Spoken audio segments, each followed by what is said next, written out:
સુરતના ઊન જિલ્લા નગર વિસ્તારમાં રણમેદાન જેવી સ્થિતિ સર્જાઈ હતી. અહીં એક યુવતી શંકાસ્પદ હાલતમાં જણાતા સ્થાનિક લોકોએ તેને ઘેરી લીધી હતી.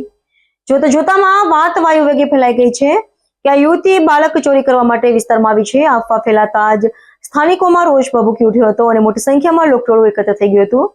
લોકોએ સત્ય જાણ્યા વગર જ યુવતીને પર આક્ષેપો કરવાનું શરૂ કરી દીધું હતું. સુરતના ઊન જિલ્લાની નગર વિસ્તારમાં રણમેદાન જેવી સ્થિતિ સર્જાઈ હતી. અહીં એક યુવતી શંકાસ્પદ હાલતમાં જણાતા સ્થાનિક લોકોએ તેને ઘેરી લીધી. જોતામાં વાત વાયુવેગે ફેલાઈ ગઈ કે આ યુવતી બાળક ચોરી કરવા માટે વિસ્તારમાં આવી છે. અફવા ફેલાતા જ સ્થાનિકોમાં રોષ ભભૂકી ઉઠ્યો અને મોટી સંખ્યામાં લોકટોળું એકત્ર થઈ ગયું. આ ઘટનાનો એક ચોંકાવનારો લાઈવ વિડીયો સામે આવ્યો છે, જેમાં ભીડનો ઉગ્ર મિજાજ સ્પષ્ટપણે જોવા મળે છે. માનવતા ત્યારે નેવે મુકાઈ જ્યારે મહિલાઓ પણ જોડાઈ. વિડીયોમાં જોઈ શકાય છે કે સ્થાનિક મહિલાઓ આ યુવતીને પકડીને બેરહેમીથી મારી રહી છે.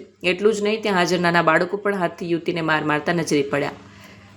ઘટનાની જાણ થતાં જ ભેસ્તાન પોલીસનો કાફલો તાત્કાલિક સ્થળ પર પહોંચ્યો. પરિસ્થિતિ વધુ વણશે તે પહેલા પોલીસે યુવતીને સુરક્ષિત રીતે પોલીસ વાનમાં બેસાડી ભેસ્તાન પોલીસ મથકે ખસેડી હતી. ભેસ્તાન પીઆઈ અલ્પેશ ગાબાણીએ આ મામલે તપાસ કરતા હકીકત કંઈ અલગ જ બહાર આવી. પોલીસને જાણવા મળ્યું કે જે યુવતીને લોકો બાળક ચોર સમજીને મારી રહ્યા હતા તે હકીકતમાં અત્યંત ગરીબ પરિવારની છે.